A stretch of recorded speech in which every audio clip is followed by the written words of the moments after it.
Hello students, welcome to Magnet Brains. This is Tazmin Pathan, your science educator for class 9th and for class 10th. तो जैसे कि मैंने आपको अभी बताया बेटा कि मैं आप लोगों को पढ़ा रही हूँ क्लास 9th और क्लास 10th की साइंस, वो भी फुल कंप्लीट डिटेल्ड कोर्स के साथ जिसमें आपको मिल रहे हैं डेली प्रैक्टिस पेपर्स। स्टूडेंट्स अगर आप लोग CBSE बोर्ड से आते हैं, हम आपको KG से लेके क्लास 12 तक की free of cost classes provide कराते हैं। और अगर आप लोग स्टेट बोर्ड से आते हैं जैसे कि MP board, UP board, Bihar board, Delhi board and Rajasthan board, तो बेटा हम लोग आपको प्रोवाइड कराते हैं 6 से लेके क्लास 12 तक की free of cost classes. Students अगर आपको e books and e notes चाहिए, उसका लिंक मिलेगा नीचे डिस्क्रिप्शन बॉक्स में, जाइए और जल्दी से ग्रैब कर लीजिए। और आप हमें फॉलो कर सकते हैं through YouTube, Facebook, Instagram, Twitter, Telegram and WhatsApp. इन सब के थ्रू बेटा आप हमें जल्दी से फॉलो भी कर लीजिए, क्योंकि आपको पता है magnet brains is the only platform in India जो आपको प्रोवाइड कराता है हाई क्वालिटी कंटेंट एक्सेस, वो भी बिल्कुल फ्री ऑफ कॉस्ट। सो भाई विदाउट एनी फर्दर डिले शुरू करते हैं बेटा आज का अमेजिंग सा धमाकेदार सेशन, जिसके अंदर हम लोग डिस्कस करने जा रहे हैं क्या, assertion and reason based question of chapter improvement in food resources. So students, we have discussed the NCERT solutions of this chapter in the previous sessions. So if you have missed that session, so don't worry, the link is given in the description box. जाइए और जाकर grab कर लीजिए। As a previous video link वो आपको मिल जाएगा। चलिए भाई शुरू करते हैं। So student, ये बात अब आप अच्छे से समझ ही चुके हैं क्लास 9th वालों कि assertion बेसिकली क्या होता है। assertion का मतलब होता है बेटा there is a strong statement. There is a strong statement and reason उस स्ट्रॉन्ग स्टेटमेंट का जो कारण होगा, क्या रीजन जो उसके उस स्ट्रॉन्ग स्टेटमेंट का एक कारण होगा। तो हम ही देखते हैं बेटा आपका असर्शन अगर हम लोग यहाँ पे पढ़ेंगे क्वेश्चन नंबर फर्स्ट में, इंटरक्रॉपिंग प्रिवेंट पेस्ट। ठीक है, इंटरक्रॉपिंग जो है बेटा वो पेस्ट से बचाती है। फर्स्ट ऑफ ऑल इंटरक्रॉपिंग क्या होती है आपको ये पता होना चाहिए बेटा। इंटरक्रॉपिंग में मैंने आपको बताया था, आप दो या दो से ज्यादा क्रॉप्स को, क्या आप दो या दो से ज़्यादा क्रॉप्स को एक साथ उगाते हैं, ठीक है, साइमल्टेनियसली एक साथ उगाते हैं, but in a definite pattern, एक डेफिनेट पैटर्न में। ठीक है, मैंने आपको एग्जांपल भी देकर बताया था कि मान लीजिए ये आपके पास एक पीस ऑफ लैंड है। अब मान लो आपको यहाँ पे 3 सब्जियाँ एक साथ उगानी है, ठीक है, 3 सब्जियाँ आपको उगानी है।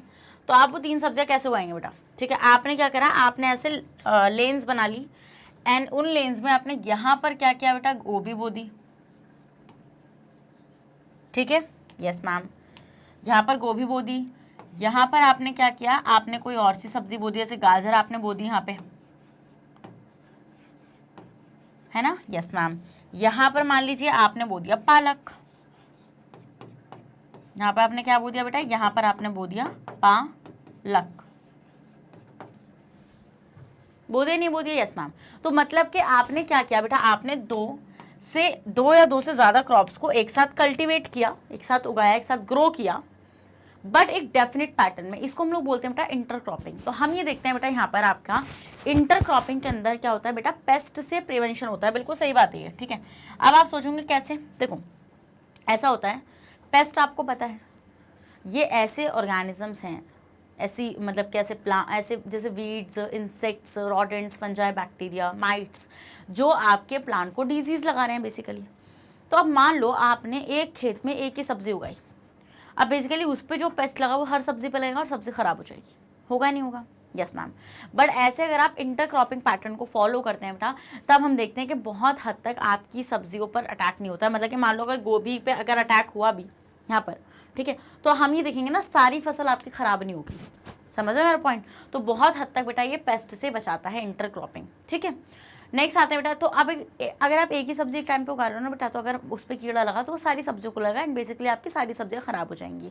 बट इंटरक्रॉपिंग में आप एक से ज़्यादा क्रॉप्स को उगा रहे हैं, तो जिससे आपका नुकसान नहीं होगा, और अगर एक क्रॉप फेल होती भी है बेटा तो दूसरी क्रॉप बच जाएगी। समझ गए वाला पॉइंट? Yes ma'am. नेक्स्ट आते हैं रीज़न पढ़ेंगे अब हम इसका, बिकॉज आपको पता है रीज़न आपको क्यों कैसे पढ़ना होता है, क्योंकि आपने कोई स्ट्रॉन्ग स्टेटमेंट दिया तो आपने क्यों बोला, क्योंकि plant paste can be controlled biologically bye there natural parasite and pathogens. ये बोल रहे हैं बेटा जो प्लांट पेस्ट होते हैं उनको आप लोग कंट्रोल कर सकते हैं बायोलॉजिकली, उनके नेचुरल पैरासाइट्स एंड पैथोजेंस हैं। देखो बेटा सबसे इंपॉर्टेंट चीज़, आपको ये चीज़ पता है, मैंने आपको एक बात बोली थी, अगर आपको शिकार को पकड़ना है तो आपको शिकारी को इंट्रोड्यूस करना पड़ेगा। यस, यही गेम है बेटा जंगल का, कि अगर आपको वो बोलते हैं ना कि भाई अगर डियर की पॉपुलेशन को कंट्रोल में रखना है तो लॉयंस को तो अर्थ पर होना ही पड़ेगा। तो यहाँ पे सिंपल सी चीज़ है बेटा, जो आपके प्लांट पेस्ट होते हैं आप उनको बायोलॉजिकली उनके नेचुरल प्रेडेटर से क्या कर सकते हैं, कंट्रोल कर सकते हैं। बिल्कुल सही बात है। जैसे मैंने आपको एग्जाम्पल भी बताया था बेटा, जैसे अपनशिया इंडिया में ऑस्ट्रेलिया में जब वो फैला तो उसका कॉकनियल इंसेक्ट एक नेचुरल पैरासाइट था, मतलब नेचुरल प्रेडेटर था, जो उसको खा खा के मतलब उस पर फीड करता है। तो बेटा अगर उसकी जो अपनशिया की पॉपुलेशन जो एकदम से बढ़ गई थी, बाद में जब आपने उस इंसेक्ट को वहाँ पे इंट्रोड्यूस कराया बेटा, तो हमने देखा उस इंसेक्ट ने उसको खा लिया, जिससे उसकी पॉपुलेशन जो बढ़ी थी वो वापस से कंट्रोल में आ गई। तो ये सिंपल सी चीज़ है बेटा, ये नेचर का रूल है, ठीक है। नेचर का ये रूल है कि जब भी कोई चीज़ की कैपेसिटी ज़्यादा बढ़ती है, मतलब आप बोल सकते हैं जब भी कोई चीज़ अति से ज़्यादा होती है ना, तो नेचर की एक कैरिंग कैपेसिटी होती है। कैरिंग कैपेसिटी कि भाई वो इतना ही होल्ड कर सकता है आपको, इससे ज़्यादा अगर आपने बढ़ने की कोशिश करी तो बेटा फिर ग्राफ पहले तो ऐसे जाता है, फिर ग्राफ ऐसे आना शुरू होता है। यस, और ये चीज़ आप सीखेंगे बेटा जब आप इकोलॉजी पढ़ेंगे। इकोलॉजी बहुत ही अच्छी यूनिट है बेटा, वो यही सब चीज़ें सिखाती है कि नेचर में कैसे क्या चीज़ें हो रही हैं। तो बेसिकली आपको पता है कि प्लांट पेस्ट अगर है तो उसका कोई ना कोई नेचुरल पैरासाइट, पैथोजन या फिर प्रेडेटर आप उसको बोल सकते हैं, वो अवेलेबल है। बट मुझे एक बात ये बताइए, क्या ये कहीं से कहीं तक भी आपको इसका रीज़न लग रहा है? I don't think so. वहाँ पर बात चल रही थी इंटरक्रॉपिंग की, तो इन्हें वहाँ पर रीज़न देना चाहिए था, बट यहाँ पर ये बात कर रहे हैं प्लांट पेस्ट की। हाँ, ये बात यही कर रहे थे कि भाई वो पेस्ट से बचाता है, बट इन्हें रीज़न क्या देना चाहिए था, क्यों बचाता है। समझ गए वाला पॉइंट? तो इसका आंसर क्या होगा बेटा, इसका आंसर आपका हो जाएगा बी। मतलब कि दोनों असर्शन और रीज़न सही है, but reason is not the correct explanation of assertion. समझ गए ना पॉइंट ये वाला? समझे कि नहीं समझे? बताओ भाई, समझ गए? Yes ma'am. चलिए हटा दें इसको। ओके मैम, हटा देते हैं इसको। अब देखते हैं बेटा आपका क्या नेक्स्ट क्वेश्चन। समझ में आया पहला क्वेश्चन आप लोगों को? Yes ma'am. चलिए question number 2, assertion, fish and few other varieties of aquatic animal are used as food.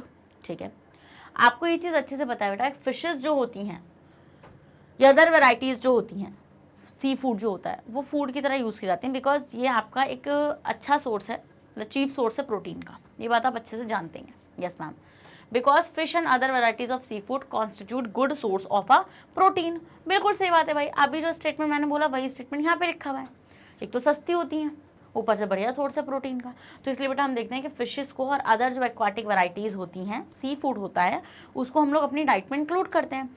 इसलिए तो आप ये बात सोचो कि 1947 में जब रेवोल्यूशंस आए तो ब्लू रेवोल्यूशन क्यों ही आया? क्या ही ज़रूरत थी फिशेस को बढ़ाने की, क्या ही ज़रूरत थी सी फूड का प्रोडक्शन अच्छा करने की? क्योंकि बेटा सी फूड में अच्छा सोर्स ऑफ प्रोटीन होता है विद अ लेस फैट। समझ लो मेरा पॉइंट है वाला, ठीक है।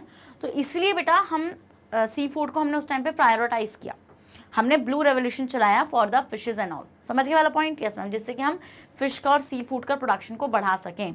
तो आंसर क्या हो जाएगा बेटा? आंसर हो जाएगा इसका ए, क्योंकि आप यहाँ पे बिल्कुल इसका सही रीज़न है। चले next question, question number 3, proper cleaning for cause and buffaloes is required. बेटा यार एक बात बताओ, आप हो, ठीक है, अभी आप, अगर आपसे मैं बोलूँ कि आप 1 महीना नहीं नहा सकते तो is it possible for you कि आप बोल दे कि ओके मैम?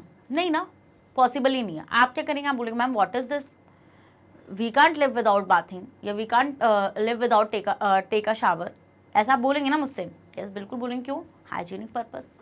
हाइजीन पर्पस है ना भाई सबका। घिन आती है लोगों को, एक दिन नहीं नहाते हैं तो, इवन मुझे तो आती है।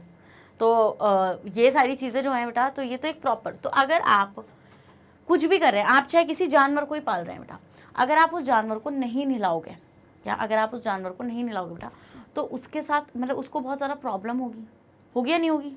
बिल्कुल होगी उसको प्रॉब्लम भाई, उसके बॉडी स्किन पे इन्फेक्शन हो सकता है, कुछ भी चीज़ हो सकती है।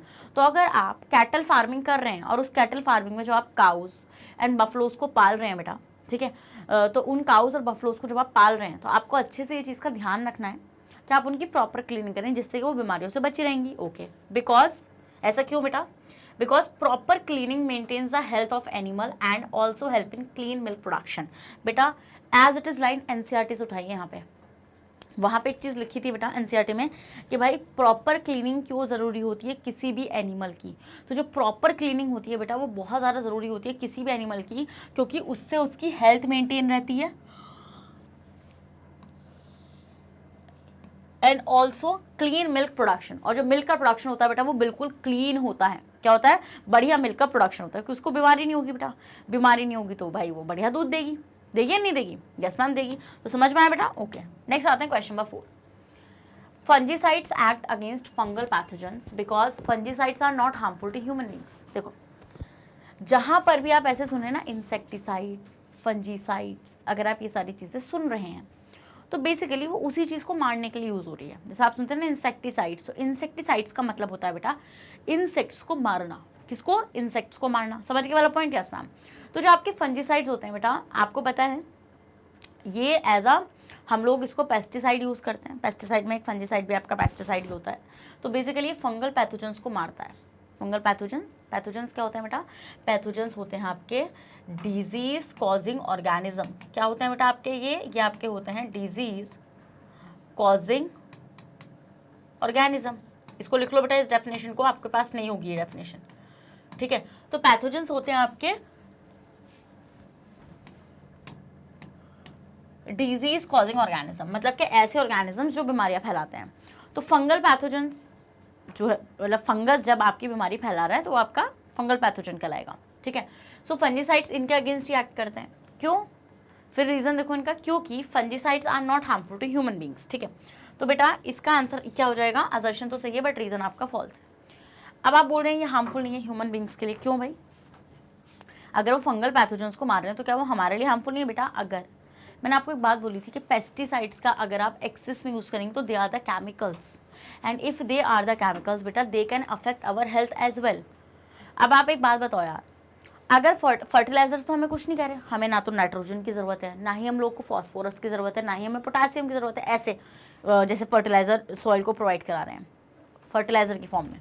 तो बेसिकली फिर भी अगर फर्टिलाइज़र इरिगेशन की वजह से वॉश ऑफ हो गया और वो रिवर्स में चला गया तो रिवर्स पॉल्यूट हो गई, तो वहाँ पे हम लोग क्यों बोलते हैं कि भाई ये हार्मफुल है हमारे लिए, कि ह्यूमन हेल्थ के लिए हार्मफुल है? बेटा अगर आप फंजीसाइड्स को यूज़ कर रहे हो, एक्सेस अमाउंट में यूज़ कर रहे हो, तो हम ये देखते हैं कि ये हमारे लिए हार्मफुल होता है। समझ आती है वाली चीज़ आप लोगों को? भाई फंजीसाइड्स जो होते हैं वो ह्यूमंस के लिए भी हार्मफुल होते हैं, ठीक है। तो यहाँ पे आपका रीज़न क्या हो जाएगा? रीज़न हो जाएगा आपका फॉल्स, बट आपका असर्शन क्या रहेगा? असर्शन बेटा आपका रहेगा ट्रू, ट्रू, TRUE, ट्रू। चलो नेक्स्ट आते हैं बेटा question number 5, assertion. Vaccinations are given to farm animals. भाई देखो वैक्सीनेशंस में क्या होता है, पहले मैं आपको वैक्सीनेशन का एक प्रिंसिपल थोड़ा सा समझा देती हूँ ऐसे वर्बली। देखो वैक्सीनेशन में क्या होता है, मान लो आपने ये सुना है कोरोना की वैक्सीन लग रही है या कुछ भी बीमारी होती है उसकी वैक्सीन लग जाती है। तो वैक्सीनेशन में बेसिकली होता क्या है बेटा? वैक्सीनेशन में होता क्या है कि आपकी बॉडी के अंदर डेड माइक्रोब्स को डाला जाता है। डेड कोरोना वायरस को डालेंगे। अब वो डेड है मतलब dead is in the sense, या फिर इनएक्टिव कर दो उसको, डिसआर्म्ड कर दो। डिसआर्म्ड भी आप बोल सकते हो। डिसआर्म का मतलब है ये नहीं कि उसका हाथ पैर काट दिया, डिसआर्म का मतलब होता है मतलब उसको इनएक्टिव कर दिया। अब वो आपको बीमारी नहीं कॉज कर सकता। तो जब आपने उसको बॉडी में डाला तो बेटा आपका इम्यून सिस्टम के लिए वो न्यू सेल है, फॉरेन सेल है, तो आपके इम्यून सिस्टम ने क्या करा, उस पर अटैक किया एंड उसके अगेंस्ट पूरी की पूरी एक मतलब आप बोल सकते हैं एंटीबॉडीज़ बना के तैयार कर दी, मतलब एक पूरी आर्मी बन चुकी है। इफ़ इन केस अगर वापस से वो इन्फेक्शन हुआ, वापस से इन्फेक्शन मतलब कि अगर ओरिजिनल जिंदा आप बोल सकते हैं कोरोना वायरस ने आप पर अटैक किया, तो बेसिकली बेटा क्या होगा, आपका इम्यून सिस्टम उससे लड़ जाएगा और आपकी जान बच जाएगी। क्या? आपकी जान बच जाएगी। तो ये होता है वैक्सीनेशन का कॉन्सेप्ट, ठीक है। तो वैक्सीनेशन बेसिकली आप फार्म एनिमल्स को दे रहे हैं क्योंकि vaccination protect the farm animals from a number of diseases caused due to virus and bacterias. बिल्कुल सही बात है बेटा, क्योंकि वैक्सीनेशन से क्या होता है बेटा, जो आपके फार्म एनिमल्स होते हैं वो किससे बच जाते हैं बेटा? वो बीमारियों से बच जाते हैं जो वायरसेस और बैक्टीरिया की वजह से होती हैं। क्या? जो वायरसेस और बैक्टीरिया की वजह से होती हैं बेटा, उनसे आपका जो फार्म एनिमल है वो बच जाता है। तो यहाँ पे क्या होगा बेटा? इसका आंसर होगा आपका ए। क्या? Both assertion and reason are correct. देखो यार, बीमारियां हर ऑर्गेनिज्म को होती हैं। अगर आप उसका प्रॉपर वैक्सीनेशन करा रहे हैं बेटा, जब आप उसका प्रॉपर वैक्सीनेशन करा रहे हैं तो आप क्या कर रहे हैं, मैंने आपको बताया होना क्या है। होना ऐसा है बेटा कि जब आप डालेंगे मतलब उस ऑर्गेनिज्म में जब आप डेड या डिसआर्म पैथोजन को डालेंगे बेटा, तो उसके अगेंस्ट आपका इम्यून सिस्टम एक्टिव हो जाएगा। क्योंकि इनिशियली अगर किसी ऑर्गेनिज्म ने अटैक किया तो आपका इम्यून सिस्टम एक्टिव नहीं हो पाता। उसका जो सेकंड टाइम रिस्पॉन्स होता है ना, वो फास्ट रिस्पॉन्स होता है, फर्स्ट टाइम रिस्पॉन्स उसका स्लो रिस्पॉन्स होता है, ठीक है। ये इम्यूनिटी का है, समझ गए वाला पॉइंट? क्योंकि पहले टाइम में सोचने में टाइम लगता है, समझने में टाइम लगता है, कैसे एक्शन करे उसमें टाइम लगता है, कैसे उसकी पॉपुलेशन को कंट्रोल करे उसमें टाइम लगता है, ये सब चीज़ें बेटा देखनी पड़ती हैं। समझ रहे हो मेरा पॉइंट है वाला? Yes ma'am. तो आपको वैक्सीनेशन बेसिकली समझ में आ गया कि भाई वैक्सीनेशन जो है वो बैक्टीरिया से, वायरस से, इनसे हमें क्या करता है बेटा? प्रोटेक्ट करता है। चले नेक्स्ट। ओके, नेक्स्ट आते हैं question number 6, assertion. Large school of fish are located using radio signals. Radio signal help in increasing the fish shield. बेटा ये बात जो थी, ये बात आपका क्या है? Both assertion and reason are false. Large schools of fish are located using radio signals. बेटा मैंने आपको बताया था एनसीईआरटी में एक लाइन गिवन थी और उस लाइन में क्या लिखा था कि अगर आपको फिश शील्ड बढ़ानी है, क्या अगर आपको फिश शील्ड बढ़ानी है तब आप सैटेलाइट्स वगैरह को लोकेट कर सकते हैं, ठीक है, जिससे क्या हो सके बेटा, जिससे आपका मतलब कि आप अच्छे से ट्रैक कर पाएँ कि कहाँ पर फिशेस वगैरह अवेलेबल हैं आपके पास। समझ के वाला पॉइंट आप लोग? तो इसका ये आपका असर्शन भी गलत है, रीज़न भी गलत है। नेक्स्ट आते हैं question number 7। Use of manure is advantageous for our environment. अगर आप मैन्योर का यूज़ करते हैं बेटा तो वो हमारे एनवायरनमेंट के लिए अच्छा है, क्योंकि manure contain chemicals substance like nitrogen, phosphorus and potassium. ठीक है, तो बेटा सबसे पहले इसका आंसर लगाओ सी, क्योंकि असर्शन सही है बट रीज़न फॉल्स है। अब आप बोलेंगे क्यों? बेटा यहाँ पर मैन्योर नहीं आएगा, यहाँ पर आएगा ये। अब जिस भी बच्चे ने मेरे साथ अच्छे से इस चैप्टर को पढ़ा है तो उसको मैंने बताया था कि आपके फर्टिलाइजर्स जो होते हैं बेटा ये न्यूट्रिएंट स्पेसिफिक होते हैं। जैसे कि एग्जांपल दिया था मैंने आपको NPK फर्टिलाइजर, मतलब कि इनमें क्या होगा बेटा, इनमें आपका नाइट्रोजन, फॉस्फोरस और पोटासियम प्रेजेंट होगा। बट मैन्योर में ऐसा कुछ नहीं होता बेटा। मैन्योर में क्या होता है आपका, मैन्योर में बेटा हम लोग ये चीज़ ऑब्जर्व करते हैं कि इसमें होता है आपका क्या, ऑर्गेनिक मैटर। क्या होता है बेटा इसमें आपका होता है ऑर्गेनिक मैटर, ठीक है, और साथ में क्या प्रेजेंट होता है बेटा, साथ में आपका स्मॉल न्यूट्रिएंट्स प्रेजेंट होते हैं, स्मॉल न्यूट्रिएंट्स प्रेजेंट होते हैं, ठीक है। मेनली क्या प्रेजेंट होता है बेटा, मेनली आपका प्रेजेंट होता है ऑर्गेनिक मैटर। क्या प्रेजेंट होता है बेटा, मेनली आपका ऑर्गेनिक मैटर प्रेजेंट होता है, जो सॉइल की फर्टिलिटी को अच्छा करता है। सॉइल फर्टाइल हो जाती है बेटा इसकी वजह से, ठीक है, जो क्या करता है, वाटर रिटेंशन कैपेसिटी अच्छी कर देता है सैंडी सॉइल की। क्ले सॉइल का जो ड्रेनेज वाला मतलब कि जो वाटर लॉगिंग का प्रॉब्लम था वो भी सॉल्व कर देता है, ठीक है। तो भाई ये बात सही है कि मैन्योर जो है वो एडवांटेज मतलब कि हमारे एनवायरनमेंट के लिए एडवांटेजेस है, क्योंकि भाई ऑर्गेनिक मैटर जो है इसके अंदर वो बहुत यूज़फुल है, वो सॉइल को फर्टाइल बना रहा है बेटा, ठीक है। वो क्या कर रहा है, वो इसमें क्या होता है बेटा, ऑर्गेनिक मैटर जो होता है ना वो सॉइल ऑर्गेनिजम्स के लिए, जो सॉइल में रहने वाले माइक्रो ऑर्गेनिज्म होते हैं उनके लिए फूड की तरह भी एक्ट करता है। किसकी तरह एक्ट करता है बेटा, आपका फूड की तरह भी एक्ट करता है। तो समझ में आ गया बेटा आपको, इसका आंसर सी क्यों होगा, इसका आंसर सी इसलिए ही हो जाएगा। चलो हटाएं, ठीक है मैम, हटा देते हैं। चलिए नेक्स्ट आते हैं क्वेश्चन नंबर 7, वो 8, assertion to replenish the lost nutrient in the soil, quick acting handy nutrients are applied in the form of fertilisers. देखो ऐसा हुआ, एग्जाम्पल लेते हैं, आपने एक सीरियल को उगाया किसी खेत में, तो सीरियल ने क्या करा, इट टेक्स अप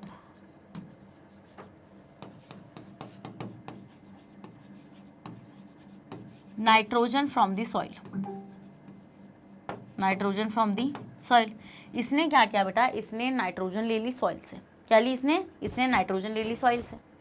अब बेसिकली क्या हुआ, जब इसने नाइट्रोजन का इंटेक सॉइल से कर लिया तो सॉइल में क्या हुआ, सॉइल बिकम नाइट्रोजन डेफिशिएंट। तो सॉइल क्या होगी बेटा, सॉइल हो गई आपकी नाइट्रोजन डेफिशिएंट, ठीक है। मतलब कि अब भाई नाइट्रोजन नहीं है सॉइल में। अब आपको इसको रिप्लेनिश होने के लिए टाइम देना पड़ेगा। रिप्लेनिश मतलब कि वापस से नाइट्रोजन आना चाहिए सॉइल के अंदर। तो वो कैसे होगा बेटा, या तो आप फर्टिलाइजर्स को ऐड करो अगर आप क्विकली चाहते हो कि भैया एकदम से ये बोल रहे हैं ना यहाँ पे, to replenish the lost nutrient in the soil, अगर आप सॉइल को वापस से लेकर आना चाहते हो, क्विकली लेकर आना चाहते हो, तो आप फर्टिलाइजर्स को अप्लाई कर लो। क्योंकि आपको पता है बेटा फर्टिलाइजर्स में क्या होता है, आपका नाइट्रोजन, फॉस्फोरस और पोटासियम, ये होता है बेटा आपका क्या, फर्टिलाइजर्स के अंदर। तो बेसिकली जो आपका न्यूट्रिएंट आपकी किसने लिया था बेटा, प्लांट्स ने लिया था सॉइल से, वो इजीली उनको मिल जाएगा, because chemical fertiliser contain the necessary plant nutrients. क्योंकि भैया जो केमिकल फर्टिलाइजर्स होते हैं आप बेसिकली कमर्शियल बेसिस पर इनको बना रहे हैं, तो आपकी रिक्वायरमेंट अलग है, ठीक है। आप जिस तरीके से काम कर रहे हैं बेटा आप वो अलग कर रहे हैं, तो मतलब इसका आंसर तो ए हो जाएगा अगर आप क्विकली करना चाहते हैं। बट अगर आप क्विकली करना नहीं चाहते बेटा, आप क्या चाहते हैं कि भाई ये नेचुरल तरीके से हो, मतलब मैं फर्टिलाइजर यूज़ ही नहीं करूँगा, क्योंकि फर्टिलाइजर लिटिल बिट एक्सपेंसिव होता है, भले से क्विकली ऐड कर देते हैं न्यूट्रिएंट को सॉइल के अंदर। तो हम ये देखते हैं बेटा, अगर आप चाहते हैं तो आपको क्या करना है बेटा, आपको सीरियल आपने यूज़ करी इसी ज़मीन पर, सीरियल की कटाई के बाद एक लेग्यूमिनस प्लांट लगाओ, लेग्यूमिनस प्लांट लगाओ, ठीक है।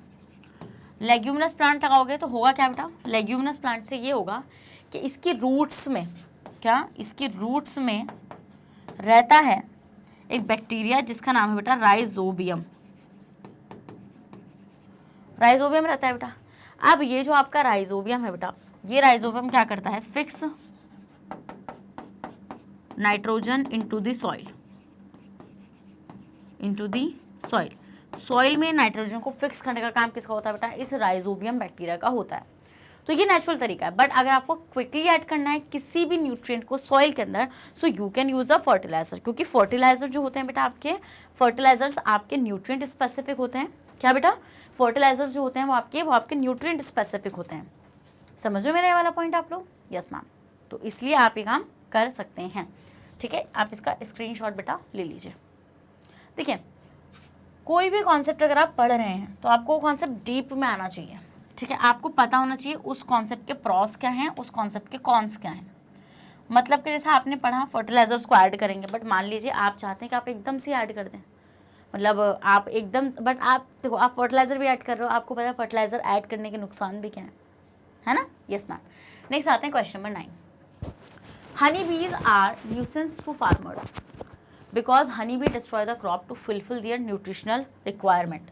बेटा बिल्कुल गलत बात है, दोनों ही फॉल्स। ये बोल रहे हैं कि मतलब कि एक तरीके से हनी बीज फार्मर्स के लिए, मतलब आप बोल सकते हैं कि दुश्मन है, या हनी बीज लॉस करती है बेटा फार्मर का। ये बोल रहे हैं ना honey bee destroy the crops to fulfil their nutritional requirement. बेटा हनी बी ना देवी हैं, देवियाँ, ठीक है, देवी पूजो इनको। क्यों, अब मैं बताती हूँ क्यों। क्योंकि बेटा आपको पता है जो हनी बी होती है हमारी, ठीक है, जो हमारी हनी बी होती है बेटा, वो हनी बी क्या करती है बेटा, वो आप इसको पालते हैं, फार्मर्स इसको पालते हैं बेटा as a extra source of income, ठीक है। फार्मर्स इसको पेट करते हैं फॉर द हनी, किसके लिए बेटा, हनी के लिए, एंड फॉर द वैक्स, किसके लिए बेटा, वैक्स के लिए। तो हनी और वैक्स के लिए हम लोग देखते हैं हनी बीज को पाला जाता है। जैसे मैंने आपको एग्जाम्पल भी बताया था बेटा, एनसीईआरटी में एक एग्जाम्पल गिवन है, वो एग्जाम्पल है एक यूरोपियन बी, वेस्टर्न बी का, जिसको हम बोलते हैं एपिस मेलिफेरा। क्या बोलते हैं बेटा, इसको हम लोग बोलते हैं एपिस मेलिफेरा। तो एपिस मेलिफेरा का अगर मैं आपको बताऊं बेटा, तो इसका हम ये देखते हैं, इसका हाई हनी कलेक्टिंग कैपेसिटी होती है, high Honey collecting capacity. Honey कहाँ से लेकर आती है बेटा, कलेक्ट करके। हनी कलेक्ट करने का मतलब होता है इसकी नेक्टर कलेक्टिंग कैपेसिटी बहुत अच्छी है, ठीक है। Yes ma'am. And it stage for a long time in a bee hives, in a bee hives. बेटा छत्तों में ये काफ़ी टाइम तक रुक जाती है। एंड ब्रीड वेल, अच्छे करके बच्चे देती है बेटा, बहुत ज़्यादा अमाउंट में बच्चे देती है। एंड स्टिंगलेस,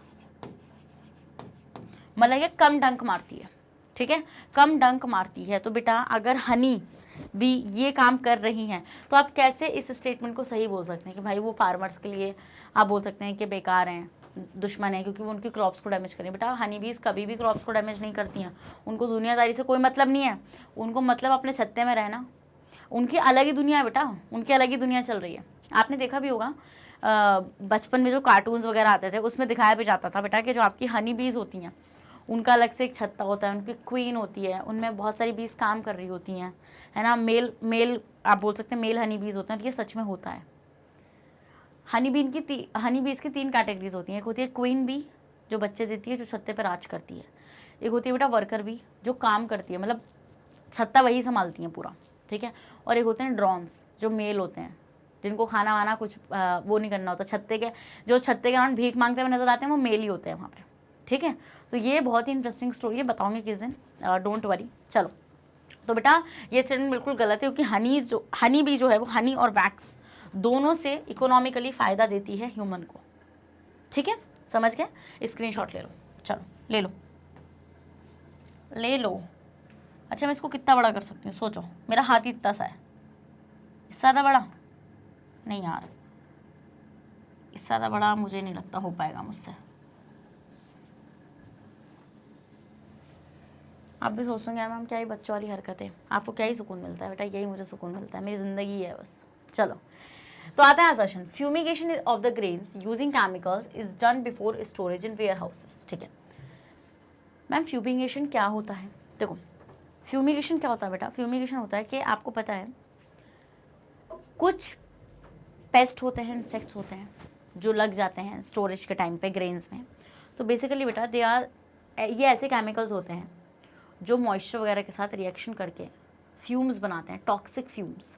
और टॉक्सिक फ्यूम्स की वजह से वो जो इंसेक्ट होगा, वो पेस्ट होगा, उसकी डेथ हो जाएगी। बेसिकली ये होता है fumigation.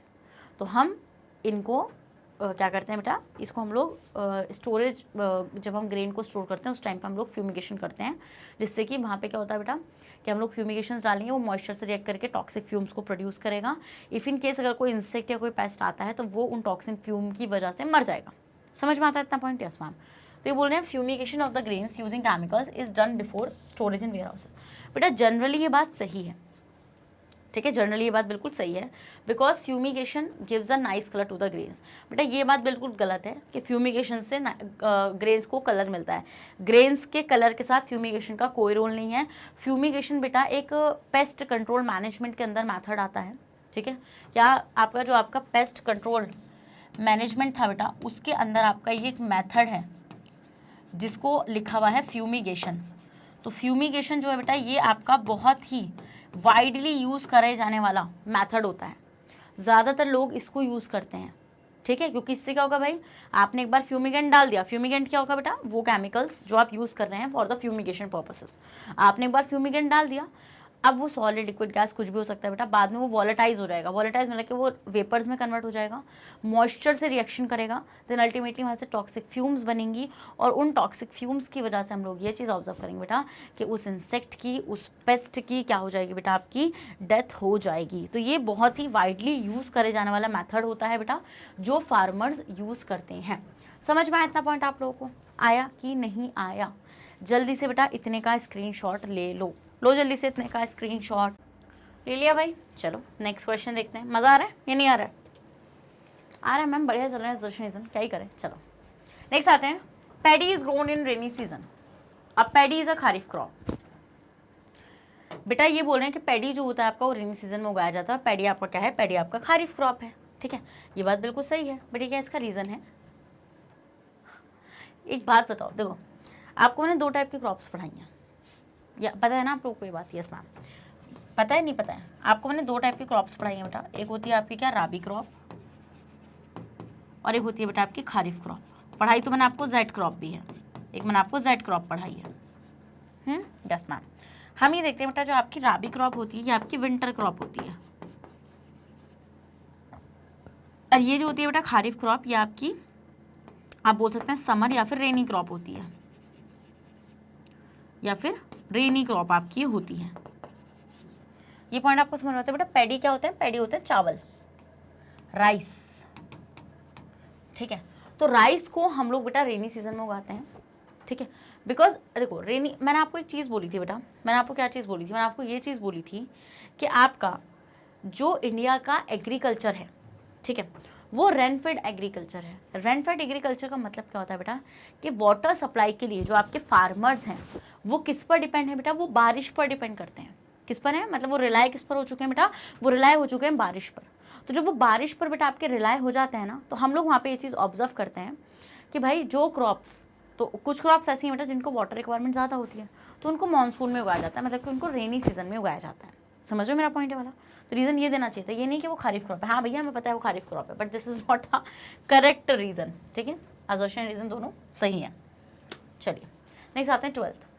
Crop rotation is a part of sustainable agriculture practice. देखो सस्टेनेबल एग्रीकल्चर प्रैक्टिस क्या होता है, सबसे इंपॉर्टेंट चीज़ आपको ये पता होना चाहिए। सबसे पहले आपको ये पता होना चाहिए क्रॉप रोटेशन क्या है। बेटा क्रॉप रोटेशन क्या है, आपने मान लो एक साल है आपके पास, आपने उस एक साल में क्रॉप उगाई।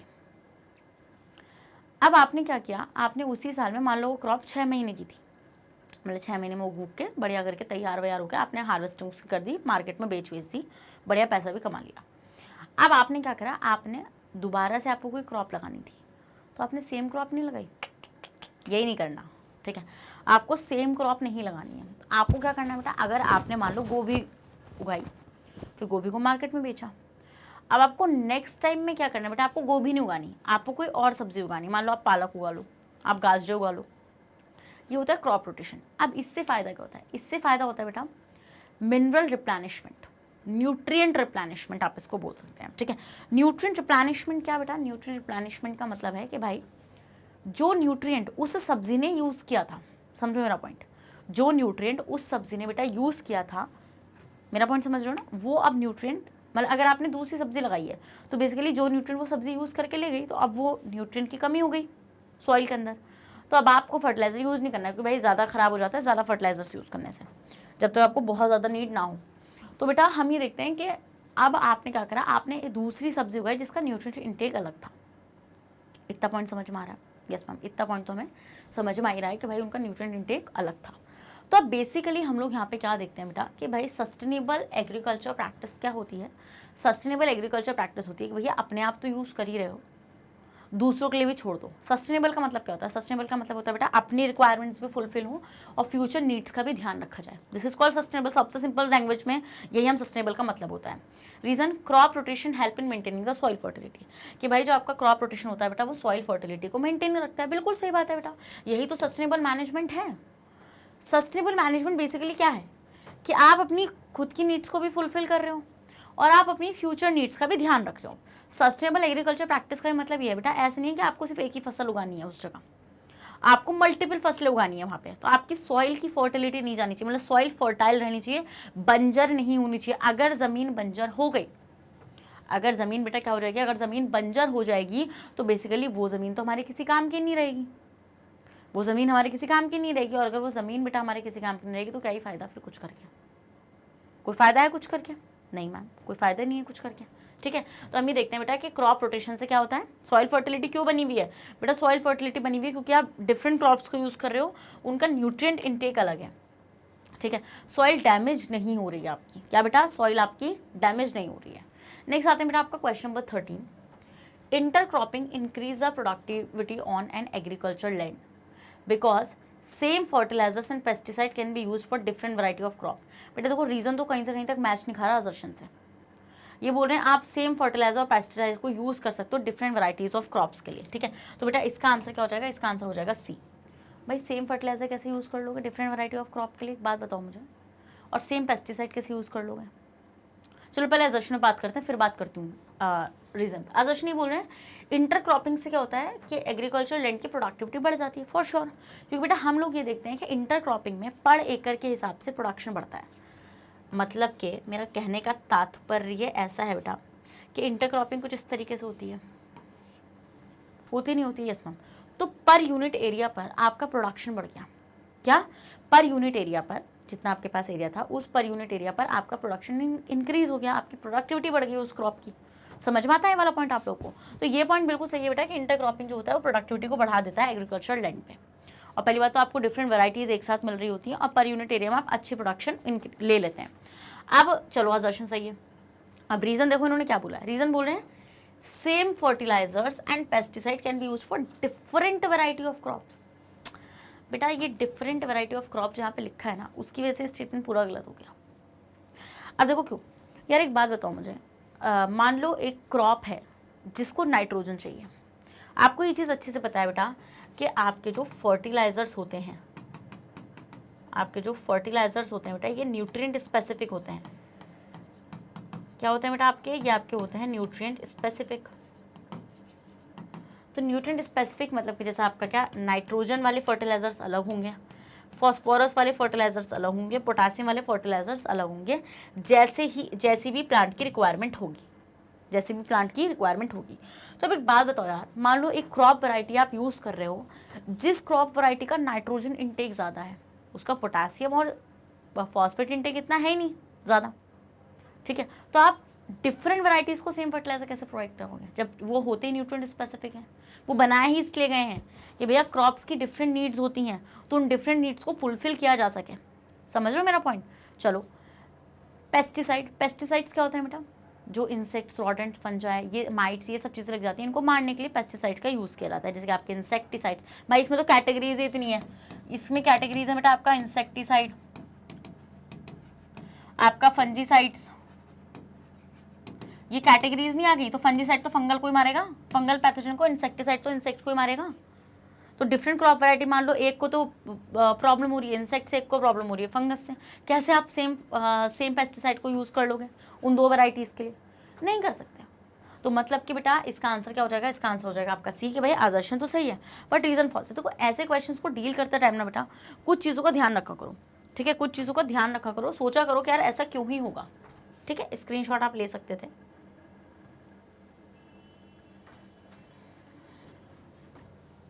चलो नेक्स्ट आता है question number 14। River lift system is more economical than canal system for irrigation because in river lift system a pump is use to lift the water from river, ठीक है। ये बोल रहे हैं बेटा जो आपका रिवर लिफ्ट सिस्टम होता है, तो आंसर क्या होगा बेटा? आंसर आपका असर्शन तो फॉल्स है बट रीजन आपका ट्रू है। देखो बेसिकली रिवर लिफ्ट सिस्टम के अंदर होता क्या है, रिवर लिफ्ट सिस्टम में ये होता है कि डायरेक्टली हम लोग रिवर से पानी को लेकर आते हैं, डायरेक्टली रिवर से पानी को लेकर आएंगे रिजर्वायर्स वगैरह से, ठीक है, और सीधा उठा के, लिफ्ट का मतलब ही क्या होता है? लेकर आ रहे हो आप वहाँ पे। तो मतलब हम ये देखते हैं रिवर लिफ्ट सिस्टम में pump is use to lift the water from river. But बेटा ये more economically than canal system for irrigation, ऐसा कुछ नहीं है, ठीक है। मोर इकोनॉमिक का मतलब क्या है बेटा? कि मतलब हमें ज़्यादा फायदा होगा पैसों का, बट ऐसा कुछ नहीं होता बेटा। रिवर लिफ्ट सिस्टम को यूज़ ही जब किया जाता है जब कैनाल सिस्टम हर जगह ना पहुँच पाए, तो ज़्यादातर कन्वीनियंट आपका कैनाल सिस्टम होता है। तो इसलिए हम लोग इस स्टेटमेंट को नहीं बोल सकते। अब इरिगेशन, बहुत सारे बच्चे सोचेंगे मैम इरिगेशन क्या होता है? बेटा इरिगेशन होता है वाटर सप्लाई देना। आप अगर अपनी क्रॉप्स को वाटर सप्लाई दे रहे हैं बेटा, उसका मतलब होता है इरिगेशन। उस इरिगेशन में भी मैंने आपको इरिगेशन सिस्टम के अंदर मैंने आपको 4 चीज़ें पढ़ाई थी। एक तो रिवर लिफ्ट सिस्टम, ठीक है, एक आपका ये हो गया कैनाल सिस्टम, जिसमें हम देखते हैं बेटा कैनाल्स होती हैं, और कैनाल्स क्या होते हैं बेटा? आर्टिफिशियली इंजीनियर्स के बनाए हुए एक तरीके से बोल सकते हैं ना, जिससे आप एक शोर से दूसरे शोर पर ईजिली जा सकते, एक शोर से दूसरे शोर पर ईजिली जा सकते हैं, ठीक है, ऐसा कुछ होता है आपका ये। तो हम ये देखते हैं कैनाल सिस्टम जो होता है वो सब जगह पहुंच जाता है, बट जहाँ पर ये नहीं पहुंच पाता वहाँ पर फिर हमें रिवर लिफ्ट सिस्टम की ज़रूरत पड़ती है वाटर सप्लाई के लिए। किसके लिए बेटा? आपके वाटर सप्लाई के लिए। तो बेसिकली इरीगेशन क्या है? इरीगेशन है क्रॉप्स को वाटर सप्लाई करना। चलिए नेक्स्ट आते हैं assertion. Cross breeding of dairy animals increases the productivity of milk. अगर आप जर्सी जो काऊ है और आप साहिवाल काऊ इंडिया की, ये बेटा एक फॉरेन ब्रीड है और ये आपकी इंडियन ब्रीड है, इंडिजीनस, ये आपकी इंडिजीनस ब्रीड है। हम ये देखते हैं बेटा आपकी जर्सी और साहिवाल काऊ जो है, ये जो आपकी काउज होती हैं कहाँ की? फॉरेन वाली, जो एक्सोटिक ब्रीड्स होती हैं, इनका मिल्क प्रोडक्शन अच्छा होता है, good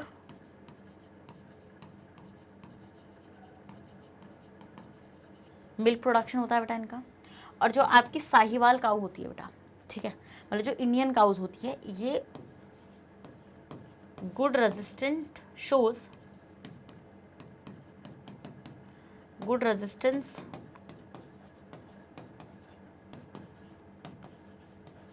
to the disease.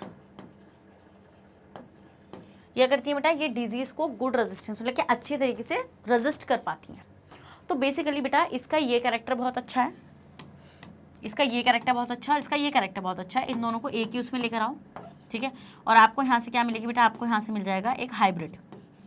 Hybrid होता है बेटा जिसमें आपके दो कैरेक्टर्स हैं, ठीक है, आपने दो डिफरेंट स्पीशीज को यूज़ करा, आपने यहाँ से हाइब्रिड बना दिया, इसी को तो हम क्रॉस ब्रीडिंग बोलते हैं। जब आप दो डिफरेंट ब्रीड्स को आपस में क्रॉस करा रहे होते हैं टू गेट द प्रोडक्ट जो अच्छा हो। तो बेटा हम ये देखते हैं कि क्रॉस ब्रीडिंग अगर आप डेयरी एनिमल्स की करेंगे तो प्रोडक्टिविटी ऑफ मिल्क बढ़ जाएगी, क्योंकि आपने एक ब्रीड ऐसी चूज़ करी है जिस ब्रीड का मिल्क प्रोडक्शन अच्छा है। तो सही बात है, because lactation period of dairy animals can be increased by cross breeding, क्योंकि हम ये बोल रहे हैं बेटा लैक्टेशन पीरियड जो है डेयरी एनिमल्स का वो हम लोग बढ़ा सकते हैं क्रॉस ब्रीडिंग के थ्रू। कैसे? अगर आप देखो लैक्टेशन पीरियड क्या होता है, लैक्टेशन पीरियड होता है बेटा जब जो गाय भैंस होती है जब वो बच्चे को जन्म देती है उसके बाद जब वो दूध देना शुरू करती है तो वो होता है लैक्टेशन पीरियड, जब तक भी वो दूध देगी तो उसका लैक्टेशन पीरियड होता है।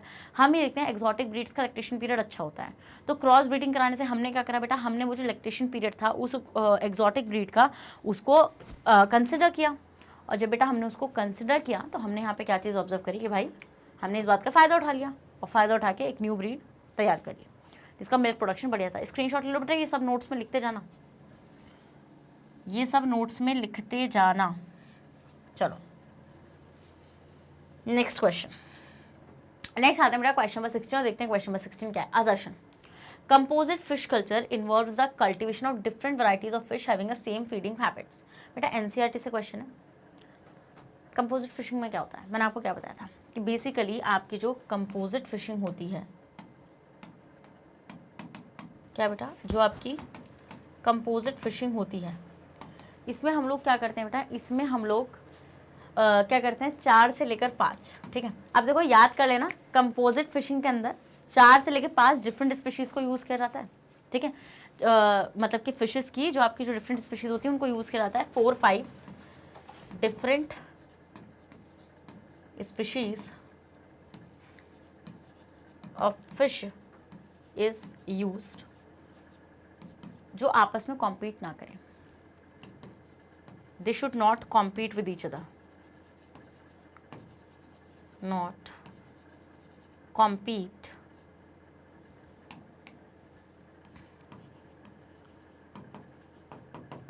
with each other, with each other। एक दूसरे से कंपटीशन नहीं होना चाहिए इनका, क्या बेटा, एक दूसरे से इनका कंपटीशन नहीं होना चाहिए, ये चीज़ आपको ध्यान रखनी है, ठीक है।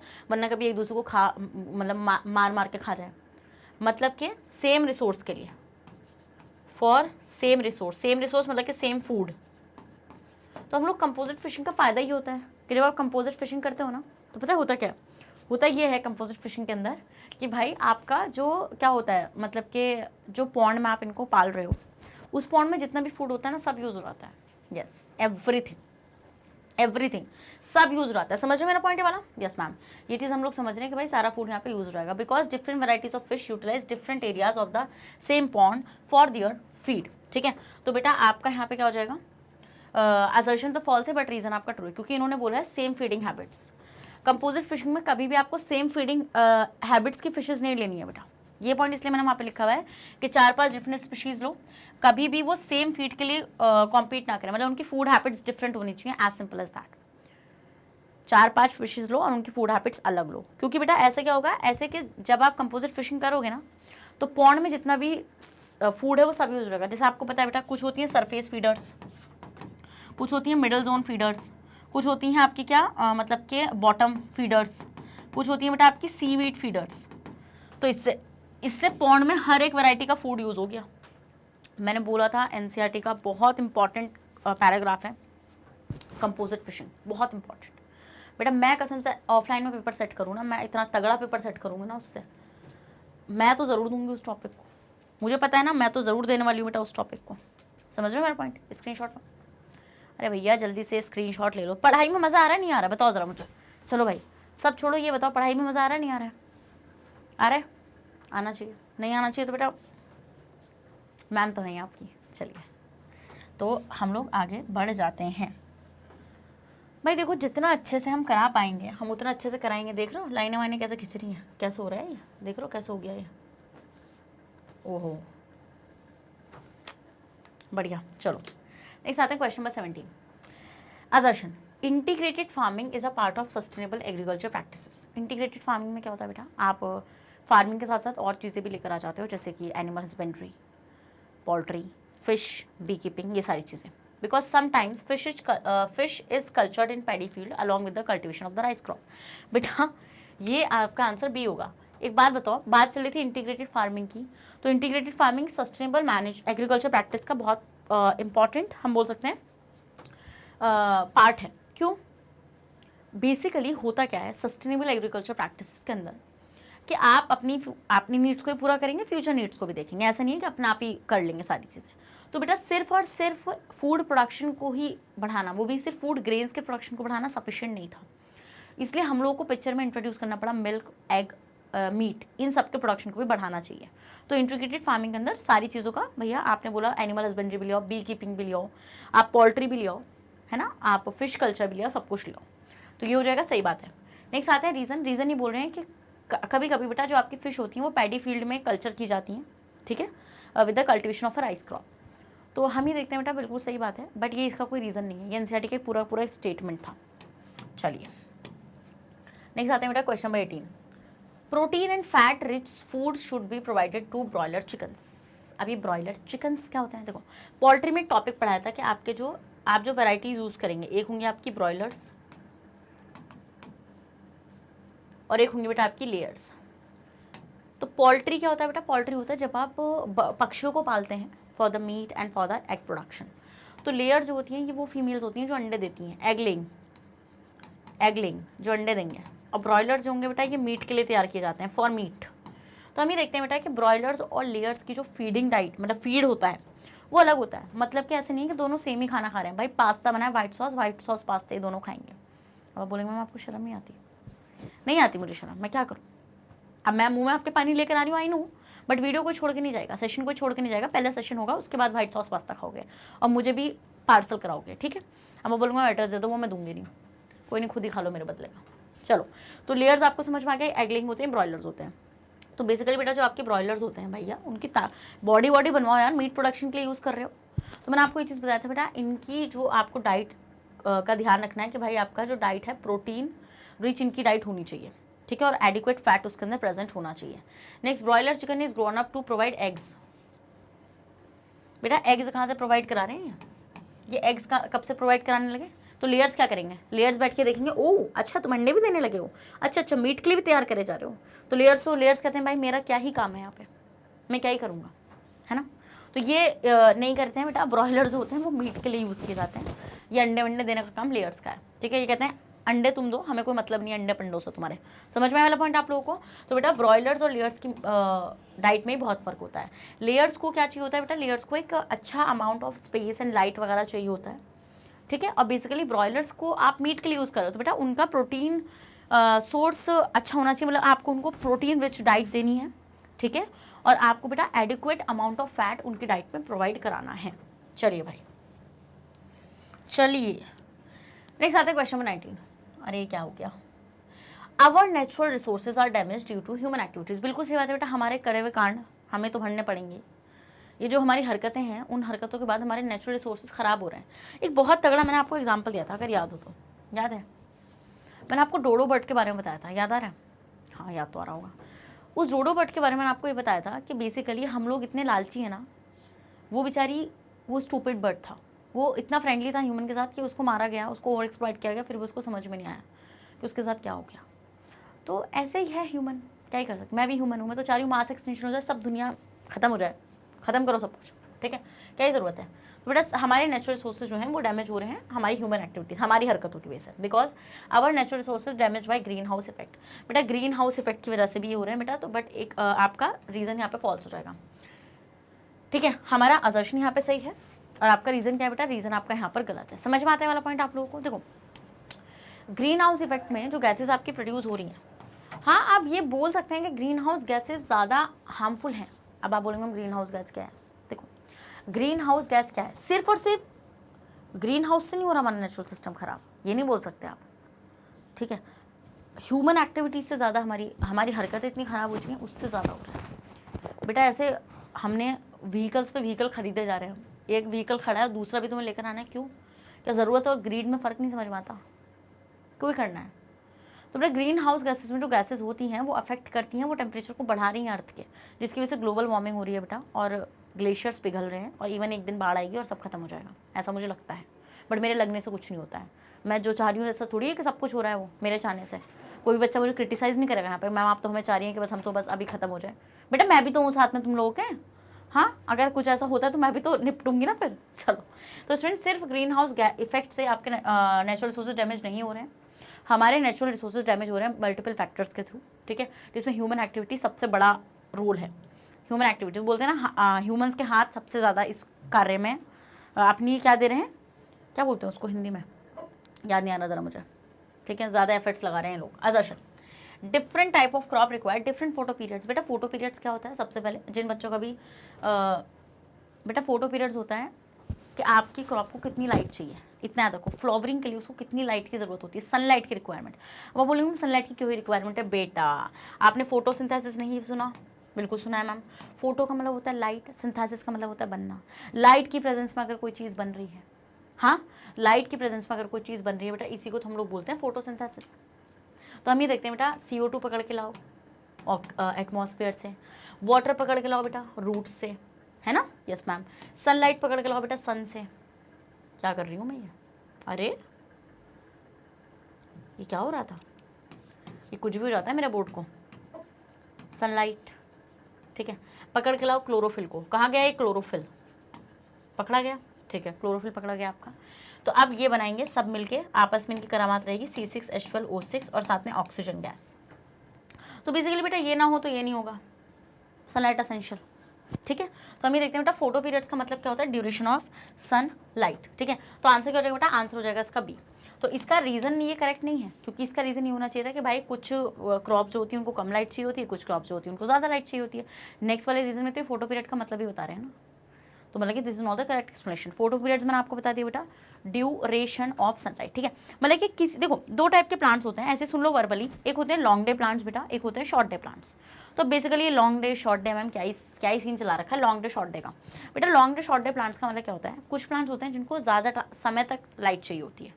मतलब कि मान लो अगर 8 घंटे एक एवरेज वो है लाइट का, मान लो सिर्फ 12 घंटे चाहिए, तो आपको 12 घंटे रखना पड़ेगा। आप बोलेंगे 12 घंटे निकले भी तो, सही बात बोल रहे हो यार, दिमाग तो है, आई अंडरस्टैंड। बट अभी आप समझो मतलब कि बहुत मैंने आपको बता दिया फोटो पीरियड्स वगैरह के बारे में। और एक होता है शॉर्ट डे प्लांट बेटा, जिनको कम ही लाइट चाहिए, मान लो सिर्फ उन्हें 2 या 3 घंटे की लाइट चाहिए। तो ये नहीं है कि पूरे पूरे दिन रखे बैठे हो, पूरे दिन नहीं रखे बैठना, समझ गए वाला पॉइंट। सो बस खत्म करते हैं सेशन को। तो आपको समझ में आ गए 20 क्वेश्चन, बढ़िया थे, मज़ेदार थे, मज़ा आ गया मुझे भी पढ़ाकर, आपको पढ़ के भी आ गया होगा आई होप। बेटा मैं पूरी कोशिश कर रही हूँ यार, और क्या लाऊँ, और बताओ कि मैम ये सजेशन है हमारा आपके लिए, आप ये करिए। तो आपके सजेशन को हम यहाँ पे रखेंगे टॉप पर, और कोशिश करेंगे कि जो आप बोल रहे हैं वो हम करने की कोशिश करें। तो अभी आप ज़रा यहाँ पर देखिए, आपको ये चीज़ पता है बेटा, मैग्नेट ब्रेन्स के पास हैं टॉप कोर्सेज। हम लोग आपको प्रोवाइड कराते हैं टॉप कोर्सेज स्टूडेंट्स, अगर आप लोग CBSE बोर्ड से आते हैं, and both English and Hindi medium. CBSE board से आ रहे हो बेटा, तो KG से लेकर क्लास 12 तक की free of cost classes provide कराते हैं। और बेटा अगर आप लोग स्टेट बोर्ड से आते हो, जैसे कौन कौन से स्टेट बोर्ड, आपका Delhi board, Bihar board, UP board, MP board, Rajasthan board, इनमें से किसी भी बोर्ड में अगर आप टच कर रहे हो खुद को, तो बेटा हमारे पास है मैग्नेट ब्रेन्स का हिंदी मीडियम चैनल, जाओ और सारे कोर्सेज को वहाँ पे ग्रैब कर लो, ठीक है। हमारे पास एक्स्ट्रा कोर्सेज भी अवेलेबल हैं, जैसे कि आपका इंग्लिश स्पोकन इंग्लिश बहुत इंपॉर्टेंट है बेटा, इसको ग्रैब करो, बढ़िया अपनी इंग्लिश सुधारो। क्रैश कोर्स बेटा हम लोग चलाते हैं, पूरा सिलेबस निपटा देंगे 1 महीने के अंदर। वैदिक मैथ्स का भी हमारे पास कोर्स अवेलेबल है, ठीक है। आप हमें फॉलो कर सकते हैं through YouTube, Facebook, Instagram, Twitter and WhatsApp. India's number 1 and 100% free education platform, आपको यही मिलने वाला है मैग्नेट ब्रेन्स, और कुछ नहीं मिलेगा। कहीं ना कहीं आप पैसे दे रहे हो, ठीक है, सिर्फ यहाँ पर आप कुछ पैसे नहीं दे रहे हो। नेक्स्ट बेटा आपको अगर ई-बुक्स एंड ई-नोट्स चाहिए, उसका लिंक मिलेगा नीचे डिस्क्रिप्शन बॉक्स में, जाओ और जाकर ग्रैब करो। जैसे बहुत सारे बच्चों को था कि मैम हमें आपके नोट्स कहाँ से मिलेंगे बेटा, तो आपको मेरे नोट्स मिलेंगे, नीचे लिंक जो मिलेगा वहाँ पर। बहुत सारे बच्चों को डाउट होता है मैम कहाँ से हम लोग अपडेट्स लें। बेटा अपडेट ले लो ना कम्युनिटी पोस्ट पे जाके, जाओ कम्युनिटी पोस्ट का ऑप्शन मिलेगा चैनल खोलते ही, सब्सक्राइब कर लेना पहले उसको, यहाँ पे आपको सारी अपडेट्स मिल जाएंगी। तो अब बेटा मैं मिलूंगा आपसे नेक्स्ट सेशन में, जहाँ पर हम लोग डिस्कस करेंगे किसको, MCQs को। तो अपना ख्याल रखिएगा और बने रहेगा बेटा मेरे साथ मैग्नेट ब्रेन्स पर। Thank you so much.